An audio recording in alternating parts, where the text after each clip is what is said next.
All right, good evening, everybody. This is a very special edition of the Purpose and You talk show. I have a big fish as a guest tonight, and you will know why I refer to him as a big fish. My name is Mr. Purpose International, founder of Africa's premier and leading Purpose Academy, called the Purpose Discovery Academy. And tonight we are going to be talking about reshaping culture and mindsets of the young people. There's a statement that is as old as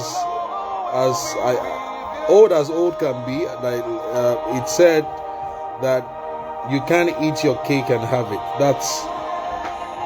That's like a figure of speech that you can't do certain things and get away with it.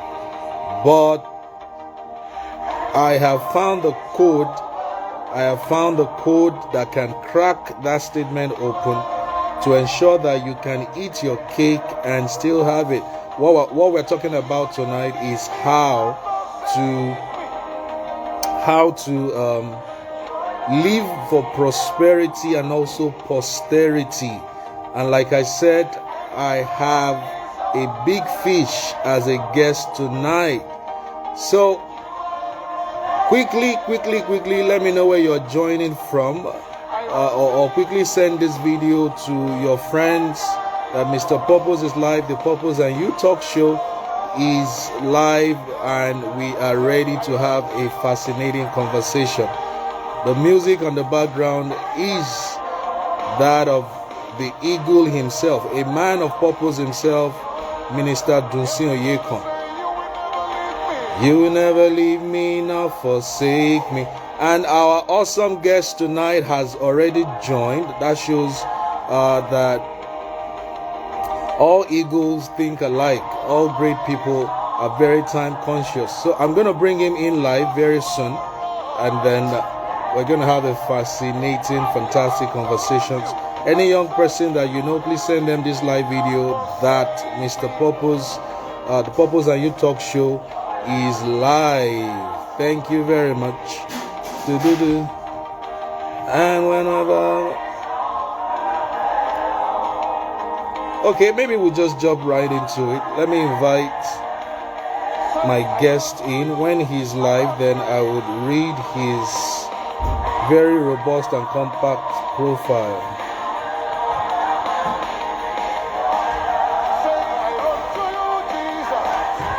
Oh,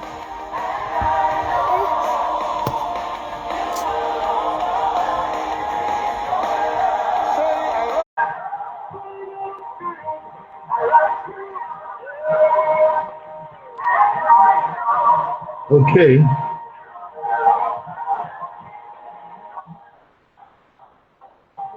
Yeah, that's the man that we call GM. For those who know him at the Bravo or Alpha base, we call him GM. Good evening, my brother. Evening, Mr. Purpose. Thank you for coming live with me tonight. There are millions of people that may have never met you, so I'm going to ask you to introduce yourself, but I will do the honors of reading your profile in a bit. But you're looking good. Good to see you. You're looking good. Good to see you. How's the family? For those of us watching, for people watching, we've been friends for a long time, so we have to do this. Even it's I'm married to an etiquette coach. I can't just go into the session without asking about your wife and children. Otherwise, I may not have dinner tonight. Right?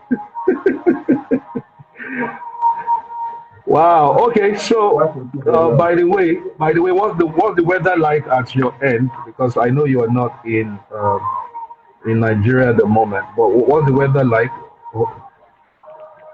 It's okay. I don't know what the exact temperature is, but I'll tell you this much: it's cooler than Lagos.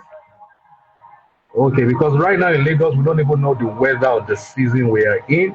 In the morning, the sun is very hot, and suddenly at midday, around 1 p.m., you see the clouds gathering, and then boom, by 3 p.m. it begins to rain. So we are like experiencing the three seasons in one day in Lagos at the moment. So let me jump right into your profile so that we can start the conversation as fast as possible. So Mayowa Ojo, fondly known as the Mindful Coach, is a certified is a certified counselor, author, entrepreneur, and pastor. I'm sure a lot of people didn't see that coming. Pastor dedicated to guiding individuals toward purposeful and intentional living.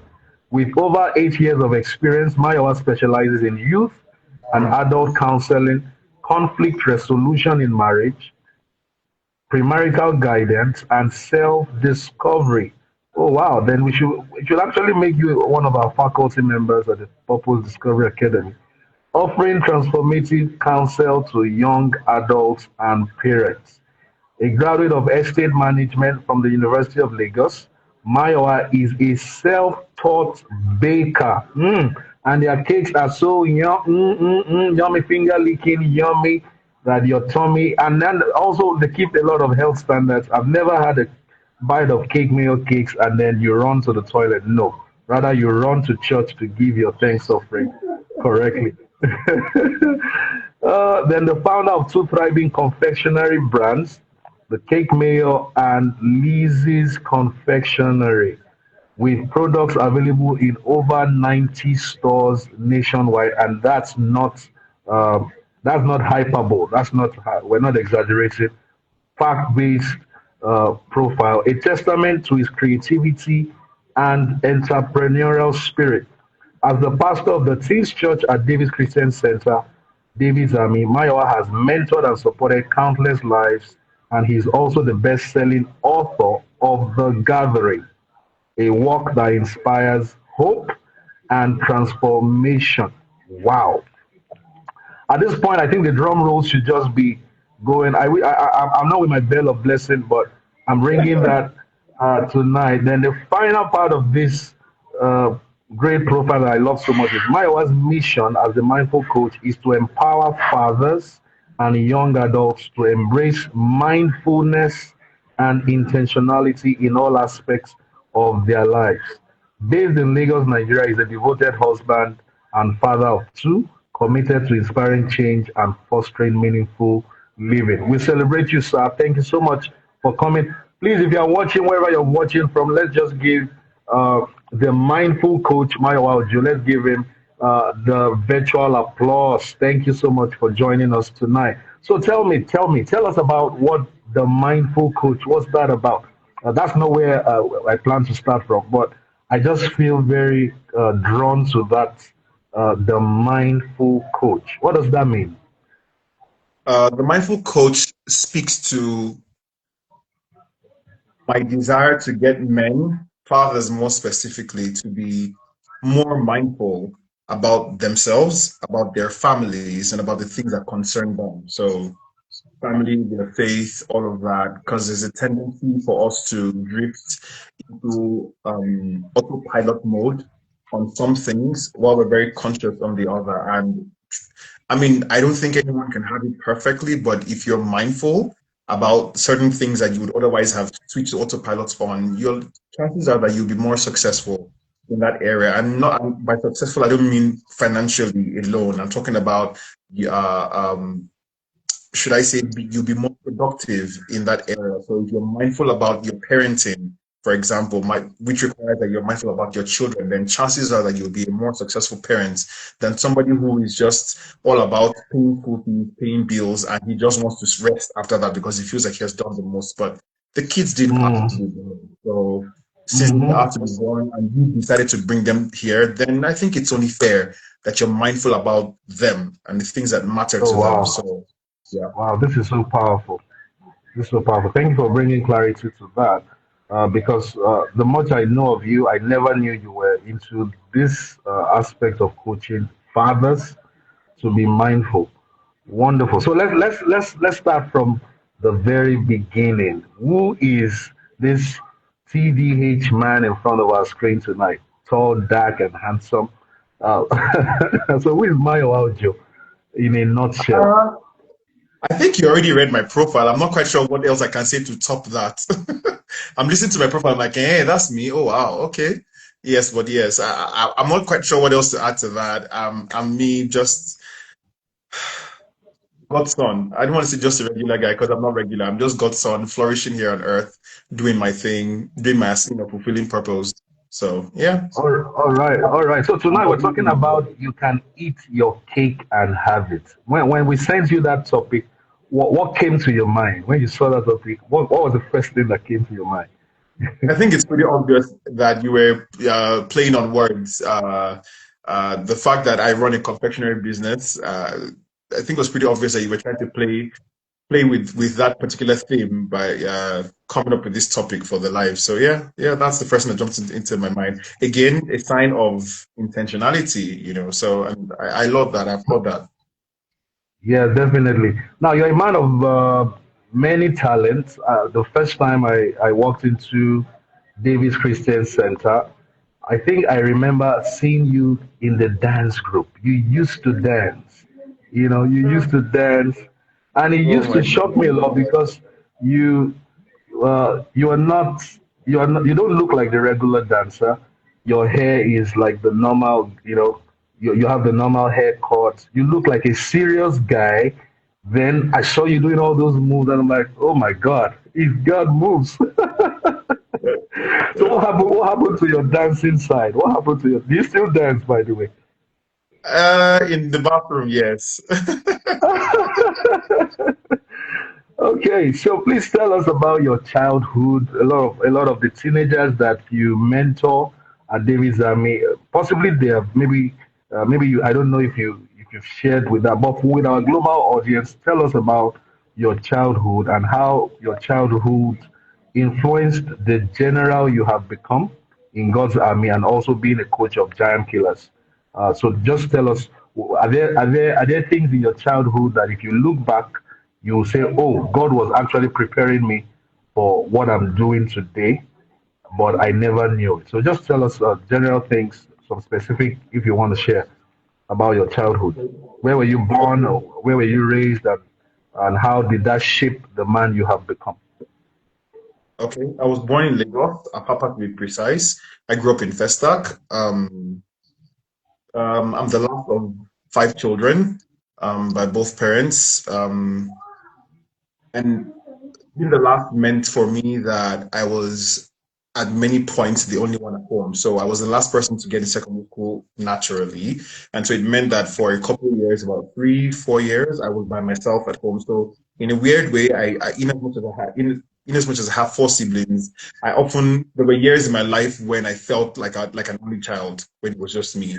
So Hmm. yes, holiday they would come home, and so of course I knew I had siblings, but then they'd go back to the boarding house, and it would feel like I was alone. And many of the time, because I have, like I said, I have four older ones. There were usually two of them in each school, in the school per time. So the first two in one school, the next two in another school. It was just me. And I never went to, apart from primary school, my education never quite overlapped with any other person, right? And so it was a bit of a blessing for me because it meant that I forged friendships within the church circle. My mom was a church head. Let me put it that way. Mhm. Um, Okay.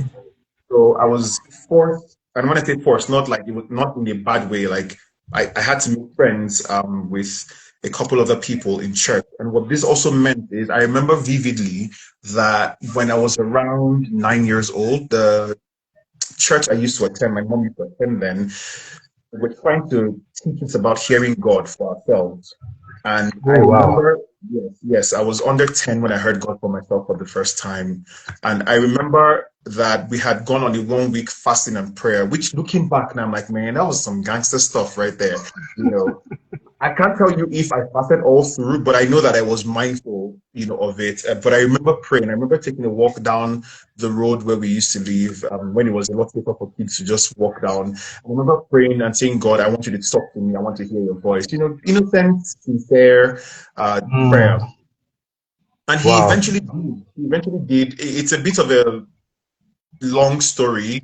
I'm not, that's not why we're here. But here, my point is hearing God, starting to hear God from an early age, definitely marked me And so it began, what that did for me was, one, it began to help me bond better with God, because now I'm hearing beyond the pages of the Bible. And what that also meant is that I'm Mm. learning to trust him, because the first time he spoke to me was over a game of Ludo. And I don't want to go into details, right? Something so trivial, Yeah, but it taught me to trust him. And so what this means is that when he now gives you instructions about your life, whether you understand or not, you kind of have to align, because he has a proven record that, he's yeah. trustworthy. He knows what he's doing. He has a fuller picture, right? So yeah, that definitely marked me in my childhood, and has carried over to being a general in David's army, where you're having to make moves that do not make logic, do not make sense, but Logical because sense. God Yeah. said, yes, because God said, and it's not just moves in terms of the entire ministry. It's even in terms of personal conversations that you have with people. You're talking to someone and you have a strong nudge to carry the conversation in a certain direction, even though it doesn't make sense. That's probably not the reason why you're there, but you end up there, and that ends up being the very reason why, the subject you talk on is like the heart of the matter. So definitely hearing God from Mm. an early age has marked me continuously over the course of my life, and has dictated pretty much everything that I am Every today. other thing that you have today. Everything that you read out Wow. in that resume has been, each one of them has, let me just say, has the hand of God, has an instruction from God, Has down to roots choice in the of vault. life partner, down to children. I remember that when my wife was pregnant with uh, our first child, she must have been about 3 months pregnant. I saw the picture. I saw my daughter. I saw what she looked like. Do you understand? At that point, you can't see. Wow. You just yes, I saw what she Yeah, looked like. And yeah. she was no different when she was born. Wow. Awesome. Yeah, Awesome. yeah. Awesome. Wow. Now, this is very interesting because today, while I was posting about tonight's show, I just had a short, I just had a thought that, oh wow, actually, purpose is like baking a cake because as a baker, I'm sure you already have the end in mind before you even start mixing the flour and everything, and then based on maybe the order that you have, if somebody orders for like a 9-inch cake, it will be wasteful to use a 10-inch pan to now put all that into it. So that our lives already has things that God has pre-planned, and A once we are mold. able to, yes, a mold that all we're supposed to do is just find it, feed into it, and enter the oven. That's the process, and then allow that process to bake us and make us into who God originally intended us to be. So Mhm. um, your educational background, do you think it prepared you in a minor or major way for who you have also become today? Because at the Purpose Discovery Academy, we are heavily involved in the educational industry in Nigeria, and we have been clamoring for self-discovery to be a subject on its own that will be taught from GSS 1 all the way to SS 3, so that it gives the young people in Africa access to this insight to make correct decisions when they want to write the West African examination or things like the Joint Admission Matriculation Board in Nigeria called JAM, so that they don't spend 5 years sitting at that crossroad of jam jammed me. I can't gain access to university to study in code medicine. Meanwhile, their purpose, their gifting, everything is pointing towards being a dancer or being a tailor or being a writer. I saw DJ, Minister DJ on the call. Thank you for joining. Being a script writer. So most of those unconventional professions that are now becoming popular because there are more purpose driven people who are taking the bull by the horn and also making businesses out of their discovery of purpose. So you stand out. And when I was thinking of who should I invite, I was like, oh, my bro, man, this man has been consistently baking cakes, and now you are making money. You're not just making money.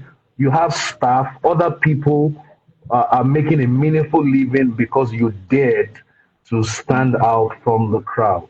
So tell us about your educational background and how, if there's any connection to that. And then were you amongst those whose parents forced into a particular subject or a course way back in secondary school? Thank you. Okay. Okay. So I started off thinking that I wanted to be a medical doctor because everyone else Oh, wow. around me looked at me and thought, well, you do look like a medical doctor. I'm not quite sure what medical doctors look like, but yes, there was that. My to be fair, my parents never quite forced any one of us to study a particular course that I know of. Maybe my siblings will have a different version, but for them it was a question of what do you want to study, which in and of itself is a bit of an issue, but we'll get around to that later on. But yeah, they gave us the option, right, of choosing what we wanted to study, and so I started off with medicine. Okay. The very semester I started studying medicine, God told me in my first week that I wasn't going to finish in that school. I wasn't going to finish medicine. Wow. And I'm just like, sir, like, why did I go through all this drama to get here? And you're telling me that I will not finish, which for me is point one. Like, everybody is, how do I put this? Everybody is the same, but not everybody is the same. Meaning that some of us carry a different, should I say, consecration. And so we are not allowed to make certain life decisions without first consulting God. Because at that point, I was already hearing God. I don't know why it didn't cross my mind to just ask him what it is that he wanted me to do. I just thought, it's always been medicine, let's run with it. And it works for some. But me, the very week I resumed, he told me I wasn't going to finish. And I thought that must have been the voice of the devil. Fast forward 2 years after what he had done. Because I started studying medicine in a private university. Fast forward 2 years after, what he did was he dried up my father's funds to ensure that I couldn't continue. So it wasn't failure. It was funding. And this same father, 1 year after that, things picked back up, started traveling abroad again, started buying cars. So that's to let you know that there was the hand of the divine. So there was that, Wow. So there was 1 year in between when I was, quite unsure what I was to do. Again, rather than pray, I slipped into depression because by this time, a lot of my secondary school mates were graduating either in final year or were graduating from university, and I felt like as if who I offend, and I'm the one praying, I'm the one praying for forming Christian, and what's happening. So rather than pray and keep faith, I was depressed for quite a bit. I couldn't even bring myself to pray. And then I sat with an uncle of mine who told me, who basically asked me certain questions. I was asking me like, what do you want to do? And to be honest, I didn't see myself studying anything other than medicine because that was what I always wanted to do. And so he said, okay, you're going to go to the University of Lagos. I said, okay. He said, you're going to do whatever you want to do, but you will go to school. In my mind, I'm like, of course I'll go to school. So I go to University of Lagos. I pick up the diploma form. Then there was diploma with, that was the process to get in. I picked up the diploma form. First choice, I wrote computer science. Second choice, mass comm. That already tells you that I wasn't in the right headspace because how do you pick? I didn't even do art. I shall wrote the two of them. Wow. And the day I went to submit the form, the person in charge, whoever he is, looked at the form in a very rowdy room, took one glance at the form and went, computer science, did you do further math in WAEC? I said, no. She said, you can't do computer science now. I said, so what do I do? He said, go outside. There's a list of courses on the board outside. Go and pick one. In my mind, I'm like, I didn't want to come to this school, so let's go. So I get to the board and I'm looking at a list of courses. And the only thing that came to mind was, I remember that my father used to tell us, whatever you do, study a professional course, because he dreaded his children becoming teachers, because he believed that people who ended up not studying professional courses were the ones who ended up settling for things like teaching jobs. But if you study a professional course, you can get certifications and build from it. So I'm looking at the entire thing, and my eyes land on estate management. I call my childhood friend, who at that point had graduated, had served, was already because his younger brother was studying the same course, was already in 3rd level, right? I called him and said, how far? I said, this course, this is what your brother is studying? He said, yes. I said, it's a professional course, right? He said, yes. I said, okay, no problem. I'll talk to you later. Ended the call. I canceled. Again, I'm male. My temperament is male. So I didn't want to have to cancel make two cancellations on the form. If not, I would have cancelled both and moved mass comm, to the top. But I Yeah. canceled computer science on top, and I filled in estate management, and I just submitted the form. I remember that I studied for the exam about 5 days I got a personal tutor to teach me math, obviously not English because I started English small, Yeah. math for like 5 days leading up onto the exam. Then really, literally the week of the exam, I write the exam and my name comes up first list. I didn't have to call anybody, didn't have to lobby. I think there was a list of top 12. My name was on there. I had registered, I had accepted the admission and registered before I realized it was a 5-year course. That's how oblivious I was of this. I'm like, Wow. oh my goodness, I was looking for a 4-year course. If possible, how did I end up in a 5-year course? But it ended up being one of the most interesting experiences of my life. From the Oh people that I wow. met, yes, from people that I met to even facing a particular fear or hatred that I had from junior secondary school. Backstory: I hated social studies, and so naturally I hated accounting. And my first year I had to do accounting. And when I found it, Oh I'm like, oh wow. my goodness. I'm like, what is this? But long story cut short, my first semester there, I scored the highest in class in accounting. I had like 96 or something, Oh So wow. that for me was a major confidence booster, a major moment in my life where I had to like face something that I dreaded my whole life and excel at it. And I mean, there was no stopping me from there on. So how does that? I think that pretty much summarizes how we've gotten here. The people Oh that I've yes, met, and the challenges that I've yeah, and faced. that's a perfect story that aligns with Romans 8:28, that all things work together for the good of those who love God and are called according to His purpose. Because now you run a business. A major part of running the kind of business that you run is accounting. Everything has to be accurately accounted for. You do now you are mostly away from your business in Lagos now, so I'm sure you must have done like a very calculated amount of recipe that should go into every piece of cake to have the cake mayo taste. I was asking my wife today that, honestly, don't don't give me an emotional answer now. Which of these cakes do you prefer? The cake mayo red velvet or another brand? And you know, she doesn't send. She will give you exactly the objective answers. She said, no, the cake mayo brand. I said, you see, you should give me my flowers now for choosing to stick to, so and that's in your absence, right? That's in your absence. And for me, that is one of the hallmarks of businesses that can outlive the founders, when the quality is even getting better when they are no longer physically involved with the processes. So big up to you, kudos to you. I don't know a lot of entrepreneurs in the confectionery space that have been able to reproduce the quality that they have mastered, and then their staff can take on. A lot of them will tell you, no, I don't want to employ them. They will steal my recipe. They will steal my this. And I'm like, do you want to remain small? Do you want to be a local champion on your street and never scale beyond the 50 houses on your blocks? So when I was making a decision on who should come on this show, I looked at the things that you had achieved silently. So I'm like, no, this man not just deserves to be here. I need to use my platform to blow his horn, even though, because of your personality type, you don't usually like to be given public accolades, but you deserve your flowers today. And I know your story a bit. I knew where you started from right there in Festac. So you are a purpose icon, my brother, and we celebrate you on the Purpose Thank and You you. Talk Show. All right. Thank So you. a part of your profile, you're welcome. A part of the profile said you are self-taught. I used to assume otherwise. So please tell us a bit about that. How did you discover you love baking? Was it like a talent eureka, or was it the voice of God that also told you go to the kitchen, pick the flour, mix it?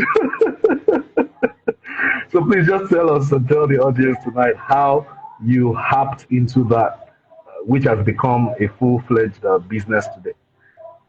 Okay, so right from when I was a kid, I used to love cakes. My mom used to bake when I was growing up. She has a degree in City and Guilds of London. She has a catering degree, and so she used to bake when I was little, and I love cakes. And so my love for cakes, well, this career side of me started from my love for eating good cakes. I was very particular about quality cakes, so my mom faults me, so to speak, with good cakes. And so I just started baking. I think my final birthday in secondary school, I took two cakes to school. One I baked, the other one I bought from a popular eatery. But it wasn't anything fancy, but I made it. And then after secondary school, I delved into it. But for me, it was exciting. I just love the science behind it and the finished product, the fact that you make something and it's nice, right? And then it's my first year in medical school. I remember I'm studying that night and I go, God, the summer holiday is coming. What am I going to do this summer holiday? I'm not traveling, I'm not at the border. Like my Gibraltar is not that deep. I'm not going to any London for any summer. What am I going to be doing on the holidays? And I heard him tell me clearly, I want you to take your baking commercial. And I go, huh? Like I'm in medical school, sir. Summer. So I thought somewhere in my head that, okay, summer fling, we'll do it in summer and we'll be okay. So I get back home from school. I used to attend a fellowship as a teenager called FECA. And so I make a beeline for my fellowship. I make a beeline for fellowship and I tell the general secretary, the guy who is in charge of announcements that, announce, so by the way, that if anybody wants to make cakes, they should contact me, I'll make them a cake. Mind you, I had never baked for anybody before other than baking in my house. But I was just running with based on instruction. And that very same day, it turned out somebody needed a cake. Now, it wasn't just any kind of cake. The person's dad was turning 65 and their mom was turning 55. And they went to, I'm like, you want family? Do you want to kill me? But I took on the job in my excitement and in my naivety in an attempt to make of course I undercharged naturally because I didn't know the first thing, but worse still, in an attempt to make the cake softer, I added a bit more butter than I should have, and so the cake ended up being oily and greasy. In summary, it was inedible. So I had to beg my older siblings who were doing NYC at the time. They had more money on their hands. I'm like, I beg, give me money. So they gave me money. I had to go to the market again, buy a fresh set of ingredients, and I stuck to my recipe. The cake came out okay. And then the problem was, how do I decorate this cake? I didn't know the first thing about decoration. And so I called one guy who was in the same fellowship, but a different chapter. I'd been to a fellowship meeting where I'd seen him. He had been introduced as a baker. I got his number. I just called him. I said, look, bro, I have two cakes staring at me right now. The owner needs to come and pick up this cake. I need this cake decorated. Can you come to my house and help me decorate this cake? And he was so kind. He came over, decorated two cakes. I watched him decorate two cakes, and that was all the training that I had to start with, and I ran with it. Really? You just saw him decorate the cake once. Oh wow. Oh wow. This is an amazing story. You were anointed with the ability to bake cakes right from heaven, but you were not aware.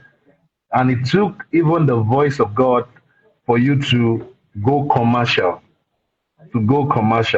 Wow. Awesome. I always say to young people that the voice of God is the shortest distance between 2 points, point A and where you want to be. The voice of God. And thank God for AI, thank God for ChatGPT, thank God for Google. But there are some things you can never find on Google, and AI cannot answer, and ChatGPT or whatever they want to create in the future. We know that God's voice is the shortest distance. So now you've already narrated the story. So, but I will still ask: was there a time in your teenage years that you consciously asked God, "What is my personal purpose for being on the earth?" So the question is, were you already aware that there was something called purpose, and you were trying to find it, or did you just accidentally find yourself walking in that path? Because there are some Christians today, they are believers, they've been saved for so long, but they are constipated. There's a lot of constipation, spiritual constipation, because they are still at the level of they are receiving from their pastors. And I have a problem with that. Their church, they now, because they are overgrown babies, and the season that they ought to now be feeding others has passed, they are now the ones causing problems in the church, in the body of Christ. because they have no reason to take the responsibility of the king and the kingdom, and they are to now also begin to bake for others to eat from their own, maybe let me call it purpose bakery. This, I'm just using metaphor of what you do. So, how did you find your own personal purpose in the grand scheme of things that you do today Okay, for so both God and the kingdom? when I was a teenager, I wasn't quite thinking along the lines of purpose. Maybe because, for starters, I was too carried away with trying to fit into the mold. Finish secondary school, get into university, study medicine, graduate at 23, 24, get married. Just that whole production line approach to life. But one thing I did have going for me, and I'm grateful to God. And when I say I had going for me, it wasn't because I did it. Is this my walk with God? Because I started to hear God early, even though I wasn't thinking along the lines of purpose, I was interested in being aligned to His will for my life per time. So that Mm, is how I look at myself in all the things that I've done, from the books that I've written to the choice of business, all of that. There's just always been a consciousness of, okay, God, what next? So I find myself doing certain things, and I'm just like, okay, if I'm doing this now, chances are that there is either a gifting for me permanently, or this is for a season. So there's just always been that consciousness, down to writing. I remember when I started writing, actively, I didn't start with prose. It started more like poetry, short pieces, what I used to call articles then, just what some people call motivational speech right now, or spoken word, without spoken me word actually poetry. delivering. Right. Yeah, those kinds of things. It started with that. So I started to have a sense of, okay, there is something here, and so it didn't come to me as a surprise when I had inspiration for my first novel, and I'm like, okay, yeah, there is something. I'd gotten a bit of, should I say, experience, in it. Same thing with baking. By the time God told me to take my baking commercial, I'd been baking at home for like 3+ years, so about 4 years. So it wasn't entirely new to me. So less about trying to discover my purpose and more about just aligning myself. Earlier on during the introductions, you had talked about how that, yeah, I see Mr. Tolu, Psalm 1 verse 3 comes to mind. Absolutely. That's so You've totally, yes. talked about how that, I used to be a dancer. Well, obviously not anymore. How did I make the pivot from dancing to pastoring? Again, I was sensitive enough to know that there was a change in season. So before I even got the instruction to go and pastor the teens church, I already knew my time in dance ministry was done. Also up, yeah. Mm. I knew my time was up. The only thing I didn't know was what next. So I was actively praying and just searching my heart, like, where next, Lord? All the other places that I thought I could serve in, or that came to mind, I didn't really see the connection to them. So go figure, when the instruction to go pastor came up. I mean, I wasn't exactly psyched about it, because I don't know anybody who is psyched about being a pastor. But when I prayed and God said, Then do also this, to and then, now pastor teenagers. you Now pastor understand? teenagers. So, but when the instruction came and I prayed about it and I got a green light from God, then I knew that, okay, it was time to make the move, because already I knew my time in this other place was done. So if you're saying, okay, yes to this, Mm. then, so it didn't come to me like, oh my goodness, what am I going to do in my life now? No, I knew my time in that other assignment was done. So for me, I've just Mm. always been I've tried to be a sensitive person to understand seasons and times. Yeah. Wow, fantastic. Thanks for sharing that. So, for young people watching this, for those who are just joining us, I am live with the CEO, Chief Executive Officer, and maybe I should also call him the Chief Baker and Chief Recipe. This is the chef or the chief behind the secret recipe. If you've never had a bite of anything baked in the Cake Mayo bakery, then you have missed half of your life. I tell you for free. You should you should rush down to Surulere or go to their handles right now. I think your Mayo. please tell us your business handle. At Cake Mayo for the cake side, and at Lizzie's Confectionery for the cookie side. All right, so just go to the IG handle at Cake Mayo and place an order on my behalf. But sorry, just mention my name, but make sure you pay for it. Tell them Mr. Purpose referred you. But make sure you pay for it. But they make the yummiest, loveliest cakes in Lagos. So I want us to jump back to teenagers now. And in hindsight, what would you say?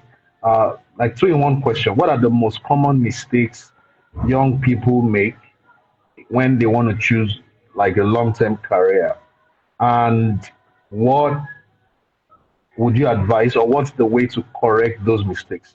Now, looking back in hindsight, based on your life journey with God, and also since you pastor teenagers, because in my own experience, I see that a lot of people, young people, and a lot of people, they look for the path with the least resistance.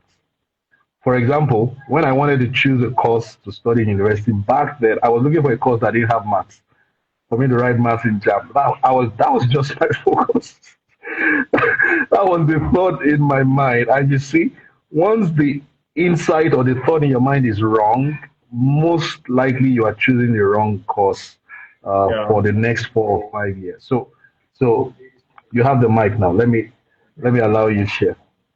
Okay. I'll start with teenagers who are Christians. I think you'd be doing yourself a great disservice by not talking to the Holy Spirit. Hmm. Like you earlier said, there's ChatGPT, there's AI, all of these tools are fantastic, but you see, they can't really tell you your own future. They can tell a bit of the future where things are going, but they can't tell you what's specific to you. And so if you're a believer and you're a young person, like I often tell my teenagers, you're not too young for God to talk to you. In fact, He enjoys talking to young people because their minds, they don't, a lot of them don't have mindsets yet. Their minds have not set, so to Yeah. speak. So it's a lot easier to quickly mold you as against other people who will come up with 1,001 excuses, right? So yes, if you're a believer, but then speaking generally, I think one of the biggest mistakes a lot of young people make is they don't research. Many of Hmm. them don't research. So you want to study a particular course, and you just want to study it because it's nice, or because you know a neighbor or a relative who studied it and their lives look glamorous on the outside, and you go for it. You know, Hmm. do research. I realize that the younger generation are not very big on doing research. Do research. Find out Hmm. what this thing is about. Find out what it entails. Find out if it even works for you. Like, does it sit well with you? Do you Does see it? yourself Yeah. doing this? Right? Then consider what the shelf life of this chosen career is. You know, some careers in another 5, 10 years will be more or less dead. I've heard of AI replacing things, careers like even law in the future. Wow. Yeah, Yeah. because they understand all the legal jargons, they understand cases, so they can spit it to you even a bit faster than many lawyers will. And Absolutely. I'm not saying the law profession will go out, but I mean there is already a potential threat to that, right? So it's great that all these many things are happening, AI and all, but some things are still unique to you. So do research. Find out if this thing works for you. Find out what the shelf life of this thing you're studying, is. In some countries, studying architecture is already outdated because AI can build you a house now. Aha. So what are we saying? Aha. So, Wow. exactly. So find out what do your research, find out what the course entails, find out if it sits with you, find out what the shelf life of this course is. But I'll always revert to still go back to God, because it can have you study whatever that person believes is outdated or will be outdated very soon. But beyond the Hmm. education, beyond the certificate, there may be a reason or two why he would want you to study that particular course in that particular institution. For all we care, it may not even be anything to do with the course, maybe about the people that you meet. Oh yes. Oh wow. Thank you so much for sharing that. Young people, you heard that from. Uh, Let me use the office that he occupies in David's Army, the pastor of the Twins Church, Pastor Mayowa. He, you just said it succinctly.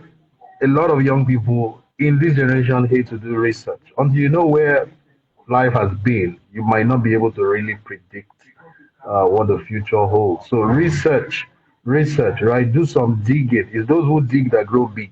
That's one of my own rhymes. You Mm. know, when you dig, you get a lot of facts. You grow bigger on the inside. You are more compact. You are sturdier when you study. You can't be Mm. blown away by every wind of doctrine. So moving forward, let's talk about obstacles that you have encountered in counseling teenagers. What are the obstacles in this generation that stop teenagers from discovering purpose early? What are those obstacles that you have observed in your? I think you've been pastoring for close to a decade, or more than a decade now. So Yeah. from your own experience with teenagers, what do you think let's say the top 5 obstacles that the teenagers of today's world will face or are facing when it comes to discovering God's purpose for their life? A lot of them are unable to sit still. Inability to sit still. Wow. Inability to sit still. But when the Bible says, "Be still and know that I am God," many times we quote that verse, and rightly so, as should I say, patience in the middle of chaos. But we take that verse sometimes just literally, "Be still and know that I am God." The operative word being know. There is No. sitting still, there is the fact that God is God. What joins those two things is the know. How do you know if you don't sit still? Mm. How do you know Wow. if you don't focus? How do you know if you don't stay in one place?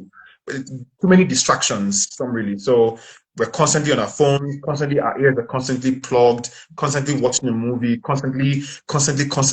Sometimes, a lot of the time, as much as possible, shut out the noise and just sit still Mm. with God. Hear Him, read His Word. Let something there leap, out for you. So yeah. So I would say number one would definitely be that. A lot of them don't know how to sit still.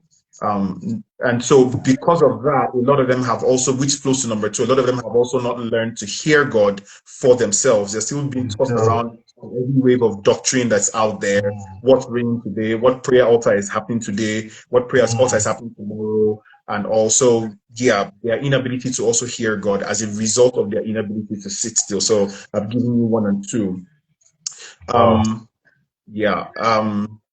Another obstacle I think would be, should I say, external influences. Like peer pressure, or So would that be peer pressure or I would put peer pressure as number four. By external okay? influences, I'm talking about like immediate family, the kinds of things that Mm. you've seen around you, that you have heard around you, that have subconsciously begun to, should I say, deposit a limiting mindset in your Okay. mind. Yeah, Okay. things that you see every day, because it's very possible to see hardship every day and just believe that's Yeah. this is it, Yeah. right? Um, and the flip side of this is that because of your own experience, your narrative, the suffering that you're going through, when you go on social media, you go to public places, you see the ones whose lives are shiny, and so Mm-hmm. you naturally begin to desire what they have without realizing that there is a process to them getting Process. what they have. So you just see the shiny and you want it. And unfortunately, many of them, because they don't want to go through the process, will do anything to get the end results. But then we all know when you do anything to get the end results, it's hardly almost never lasts, because it's like building a house on a false foundation. Eventually it will crumble. Yeah. Eventually it will Wow. crumble. And then the Eventually fourth you crumble. said is peer pressure. And then what will be Yes. the fifth? I think we all know what peer Uh, pressure is. So what will be the fifth? uh, hmm. I think the fifth would be an inability to, how do I phrase this now? Basically, lack of self-awareness. Yeah. A lot Lack of of a lot of self young awareness. people, a lot of young people are not aware of who they are, of what they want, of what they like, of what speaks to them. There is just this crowd mentality about stuff. Mm. They haven't quite discovered themselves. If you ask some people why they like a certain club, at the core of it would be that football club. At the core of it would be because their friends, majority of their friends like the club, not because they Like the can stand up club. and defend it. Yes. If you ask Mm. a certain time, you ask some teenagers why they like a certain dress sense. For example, there was a season where something like I think they called it alt fashion was ringing. If you ask some of them why they like it, it's not because they really liked it. It's just because they were trying to go with the flow, right? And Mm. you don't have to go with the flow to be respected. In fact, chances are that you will be better respected when you understand why you are not going with the flow. So I think a lot of them need to be aware of who they are, what they like, why they like it, etc. A measure of self-awareness needs to happen. Mr. Powerful. Noah, are you there? Powerful. Okay. So we have the top 5 from you as inability to sit still, inability to hear God. Third as external influences, peer pressure, and lack of self-awareness. So let's jump to your business side now. Let's jump to your business side. So what would you say are the top 3 lessons you have learned in as many years as you have invested being a businessman, as a CEO of Cake Mayor? What are the 3 lessons you have learned as the CEO, and then also as the pastor of the teens ministry? And how can a young person also look at your life and say, okay, by the age of maybe the boy is 16 now. By the way, how old is Cake Mayor? Let's even start from there. Cake Mayor business. How old is it? Football age. So So it was in 2004 that God told me to take my baking commercial, but I didn't think it was going to be long term. And so it was around 2013 that I realized, okay, I think this is going to be long term. And then it was then I registered the business, but as a sole proprietorship in 2013. And then in 2021, I registered the business as a limited liability company. So yeah. Okay, so there have been different growth milestones that give the business different age for different different expressions. So now you're a fully fledged limited.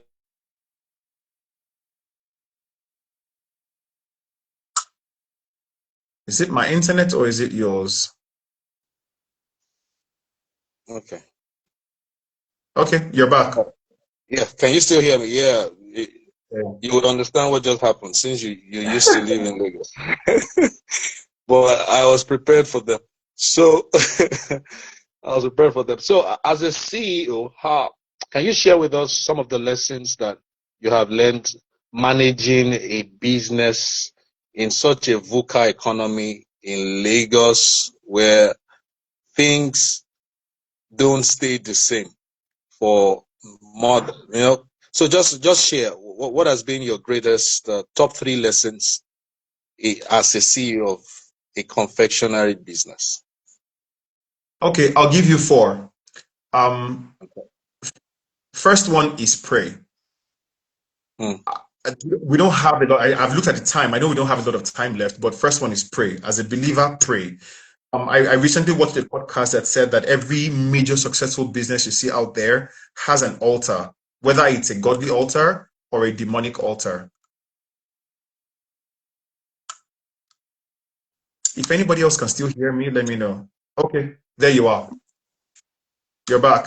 Can I go on? I'm here. Yeah, I'm here. Okay. Can you hear me? I can hear you. Can you hear me? Yes, loud and clear. Fantastic. Yeah, I said the first thing is pray. That I recently watched a podcast, and the person speaking the podcast that talked about how that every major successful business around the world has an altar raised. It could be godly, it could be demonic, but there's an altar raised somewhere if you're truly going to be successful. So pray. Wow. God has taken me through mini MBA sessions in my office that I would have paid God knows how much to have learned elsewhere. So pray, because he has insights about what next steps should be. So that's 1. 3. Now, if you want to talk about the business, so to speak, 3 things. 1, get a mentor.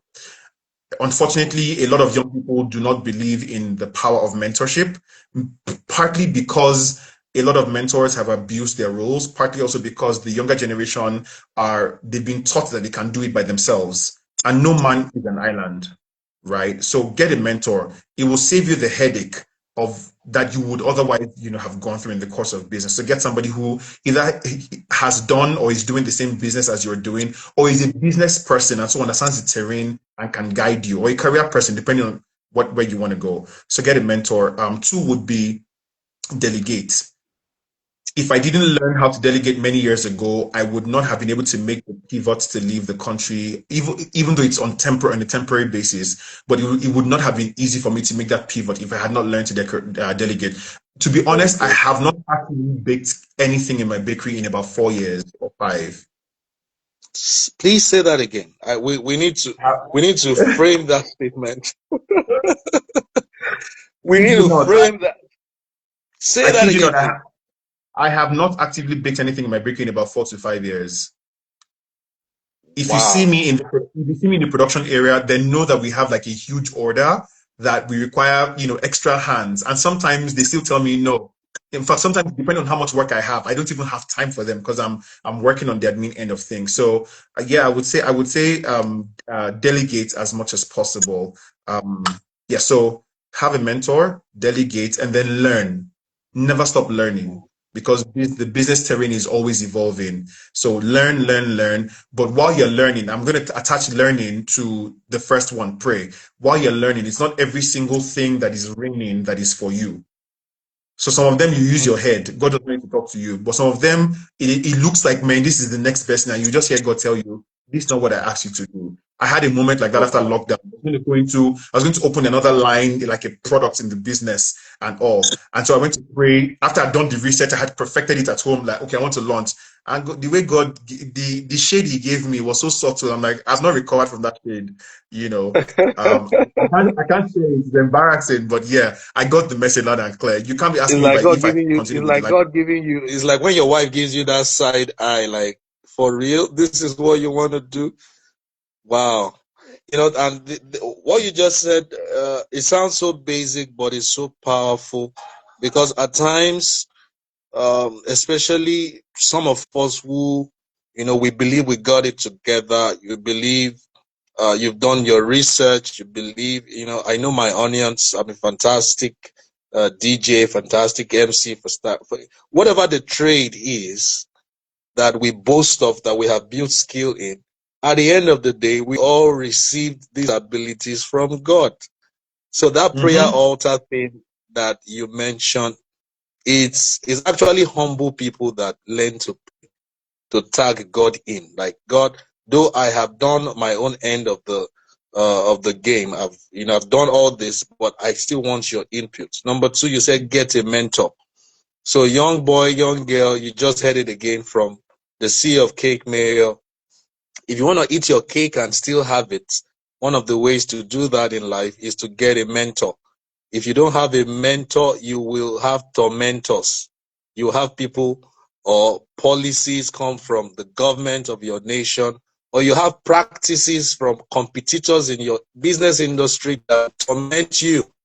And your mentor can give you wisdom that will help you scale, that will help you avoid the hollows of life. Delegate is the third one. And this one is so powerful. And we heard it from him. No wonder you're looking fresh and fresh and fresh. He has not had to bake in the last 4 years himself. Wow, that means you have such a strong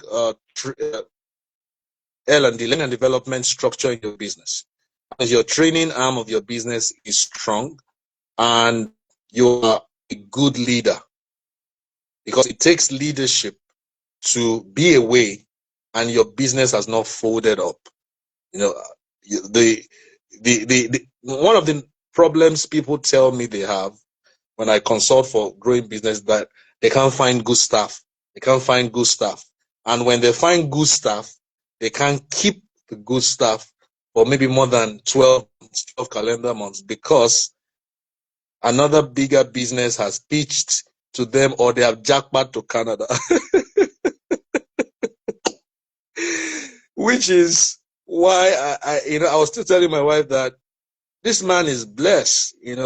Big shouts to Essay. Essay, I don't know if you are watching this, but big shout out to Essay. She's holding it down so well. A sense of loyalty is a huge, huge, huge positive. And whoever her husband would be, I wish you good luck. That woman is going to give you peace of mind. She's going to hold your vision in the family, because having a good staff, a good team, and then having somebody who has a sense of ownership, like the way I mentioned, is very crucial. So can you just maybe just share, we'll just expand the time a little. How did you handle your recruitment? What was it? What was the secret recipe for your recruitment at Cake Mayo business? to be honest, at the risk of sounding like a broken record or like a how do I put it? Like like a broken record or like as if I'm faking it. God, I did not want to hire SA. I did not want to hire SA at all. Wow. But yeah, I had clarity on hiring her, and I think that is one of the many very good decisions I have made in business. She is one of the many good decisions I've made in business that I don't regret. Mm. Wow, fantastic. And then you also talked about the power of learning, relearning, and unlearning to stay evergreen and relevant in business. So as we tie this up, And as we because tie of the this up, nature of the business, because I knew that I was starting to pull myself away from the production end the of production things, has.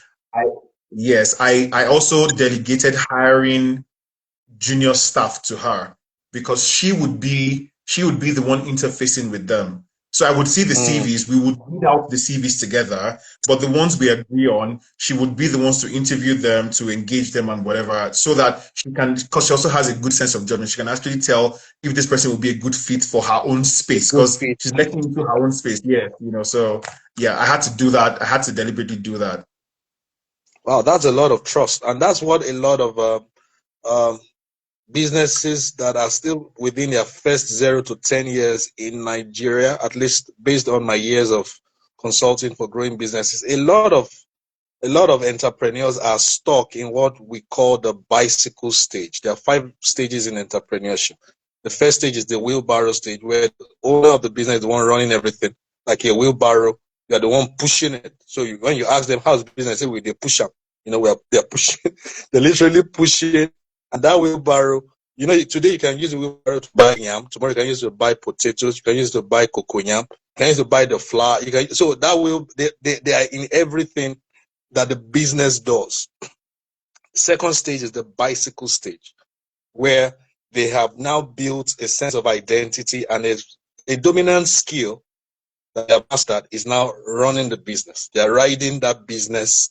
But you see, the space of bicycle is only for one person at most. There are some bicycles that you just have a little back space to carry one more person.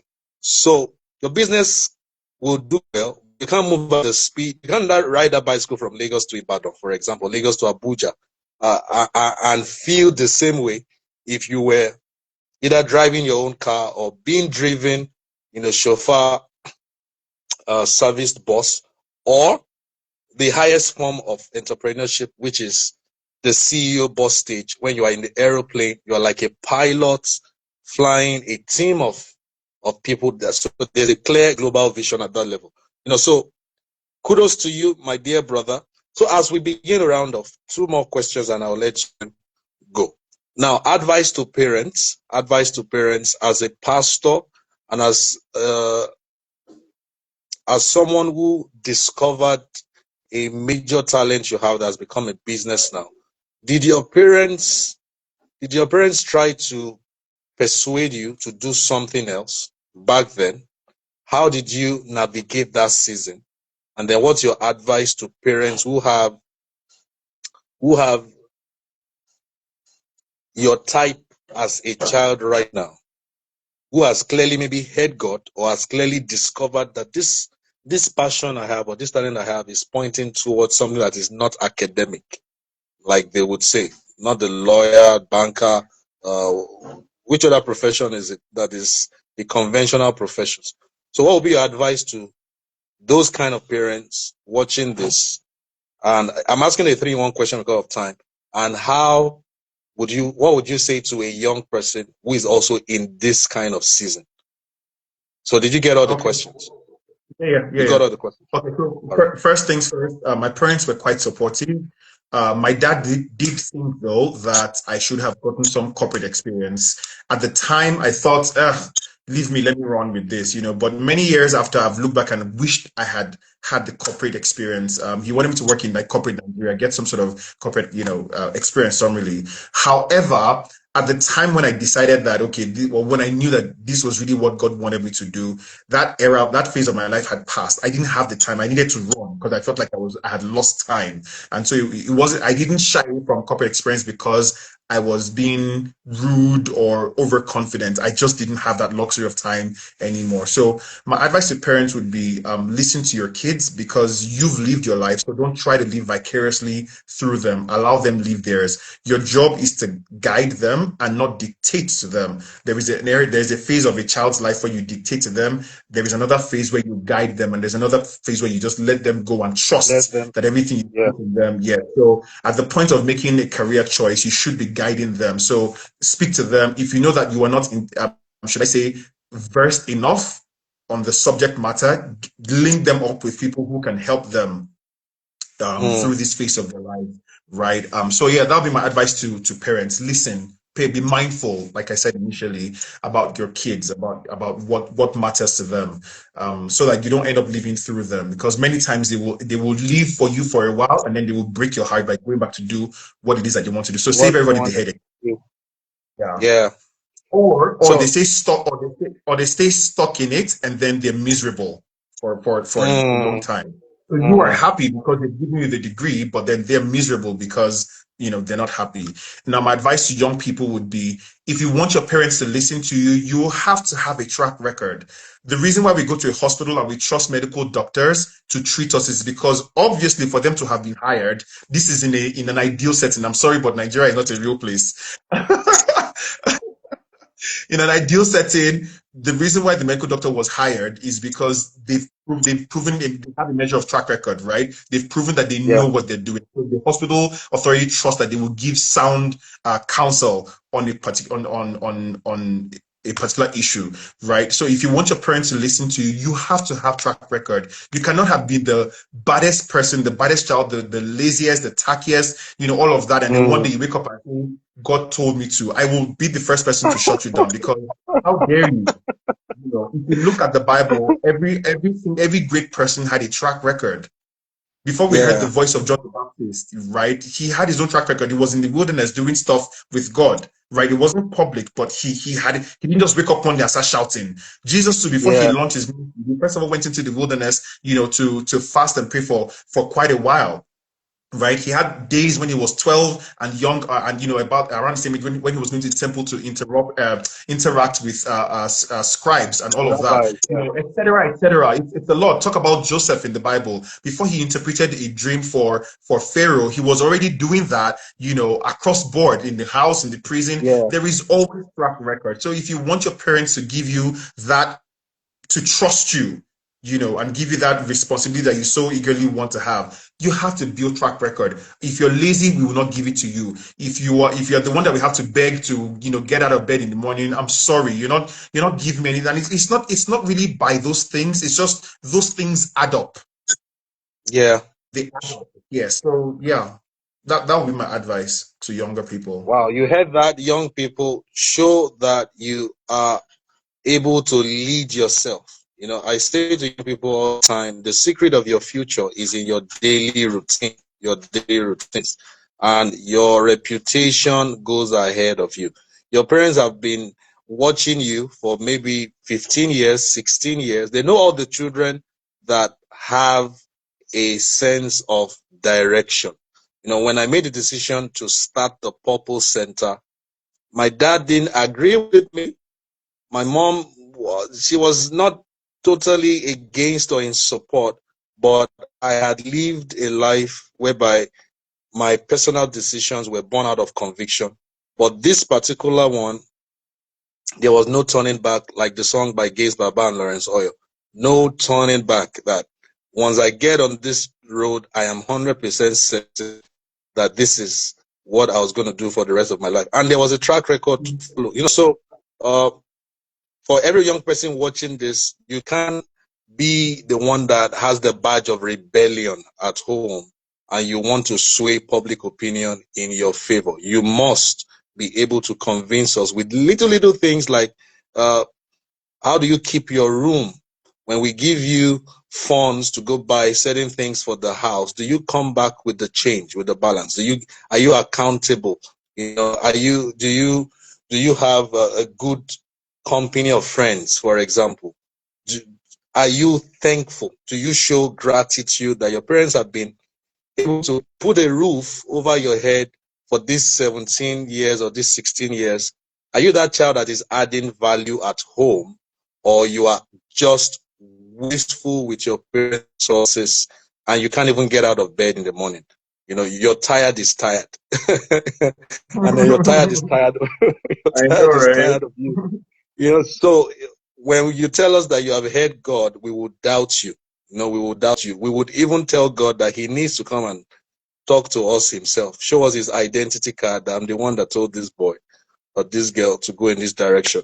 We've come almost to the end of tonight's show, but I must dare say that I'm glad to announce to the world, and I believe you're aware of it, that young folks and even parents, you don't need to be confused anymore about how to find your purpose, what to do after the discovery, because the Purpose Discovery Academy, we're able to launch our mobile app where we have our courses, a structured curriculum. There are 12 courses that if you go through them, you will, by God's grace, be able to come out boldly to say, this is what my purpose is, this is where my career, this is where my purpose points to this career, this is what I am talented or gifted at.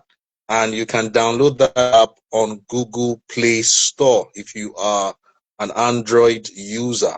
It will soon be on the Apple Play Store. So please download the Purpose Discovery Academy mobile app if you are such a young person, or even parents. You can download it and let your children go through our courses, and that will be a great investment. So before you go tonight, what advice would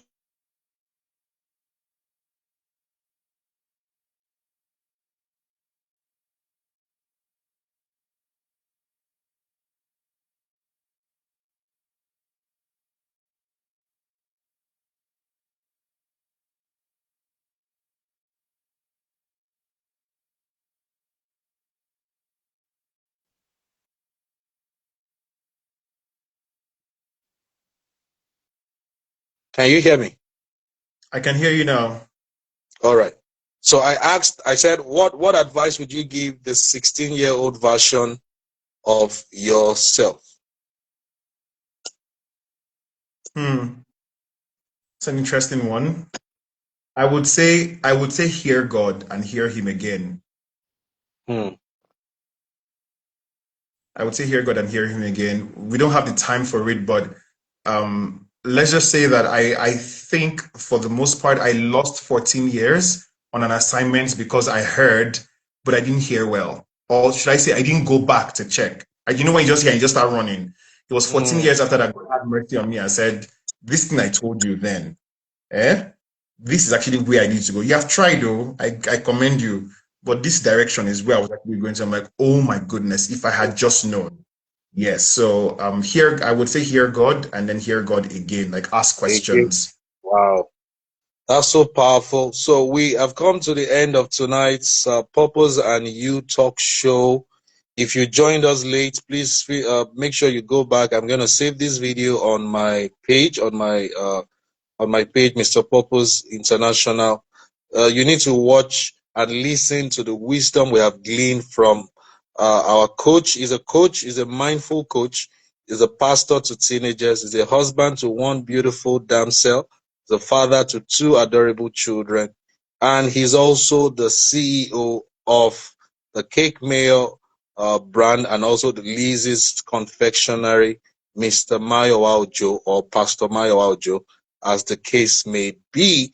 Thank you so much for your time, and we wish you continuous increase, blessings, and may your cake go around the world. I pray for you that one day maybe you get the contract to come bake for maybe the FIFA awards or the opening ceremony of the FIFA or the CAF or the Nations Cup, something like that, and you'll build a massive cake that will look like a ball or the World Cup or something. So you remember that it was prophesied right here on the Purpose and You Talk Show first. So any final words to those watching? Any final words to anyone watching or that will watch this video later? I think I've said enough for one night. Thank you for giving us your time, because time is money. So for everyone who's watching, I actually have about 2 of my siblings watching, or at least I think I see one online now, Survivor 17. I know that one other sister had jumped in, and then my brother had also been here earlier on. So yeah, I have family who popped in. So, and to Fikayo, I see you as well. My brother Tolu, yeah. Yeah, thank you for everyone who's giving us a bit of their time. Appreciate you. Love you. Thank you, everyone. Thank you to family support. I love it when I see families supporting one another. Thank you so much to the siblings of this great man. We wish everybody a great, great night rest. And as I round off tonight, I usually say this at the end of this show. Remember that all men eventually die, but some never truly lived because they never found their purpose. Don't be one of those kind of individuals. Get that she's blowing you kisses and love. Get that ignorance out of the way. Just visit www.purposediscoveryacademy.com. We have juicy resources, insightful courses, articles, and the Purpose Discovery mobile app is available for download. We'll see you again next week with another set of lovely or wonderful guests. Thank you, my brother, the one we call GM at the Alpha Base. God bless you, everybody. Exceed as you proceed. It's good night from here in Lagos. Thank you. Good night. Thank you so much.